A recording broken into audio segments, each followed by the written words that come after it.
ఆదిలాబాద్ జిల్లా కేంద్రంగా జరిగిన రాష్ట్ర రెండో మహాసభలో తెలంగాణ ఆదివాసీ విద్యార్థి సంఘం రాష్ట్ర నూతన కమిటీని ఎన్నుకోవడంతో పాటు గిరిజన విద్యారంగ సమస్యలపై పలు తీర్మానాలు చేశారు. పట్టణంలోని సంఘ భవనంలో ఏర్పాటు చేసిన మీడియా సమావేశంలో ఇందుకు సంబంధించి వివరాలు వెల్లడించారు. అందరి సహకారంతో తెలంగాణ ఆదివాసీ విద్యార్థి సంఘం రాష్ట్ర రెండవ మహాసభలు ఘనంగా జరిగాయని, ఈ మహాసభలో గిరిజన విద్యారంగ సమస్యలు, సంస్కృతి పరిరక్షణ, ఆదివాసీ చట్టాల అమలు, గిరిజన విద్యా అభివృద్ధికి ప్రభుత్వం తీసుకోవాల్సిన చర్యలు, వాటి అమలు కోసం భవిష్యత్తులో చేపట్టాల్సిన పోరాటాలపై సుదీర్ఘంగా చర్చించామని తెలిపారు. రాష్ట్ర అధ్యక్షులుగా పోసం సచిన్, ప్రధాన కార్యదర్శిగా ఆత్రం తనుష్, ఉపాధ్యక్షులుగా మెస్రం రాజు, మాలశ్రీ, బైరి సోమేష్, ఆడ అర్జున్, సహాయ కార్యదర్శులుగా తుమ్రం ఈశ్వర్, కొట్న పుష్పలత,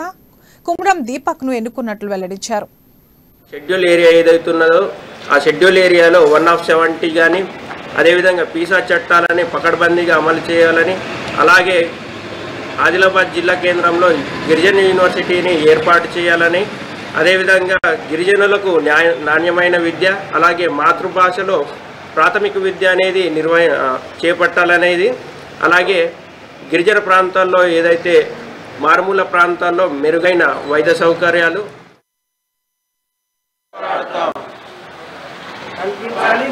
వర్ధిల్లాలి అధ్యయనం పోరాటం వర్ధిల్లాలి అధ్యయనం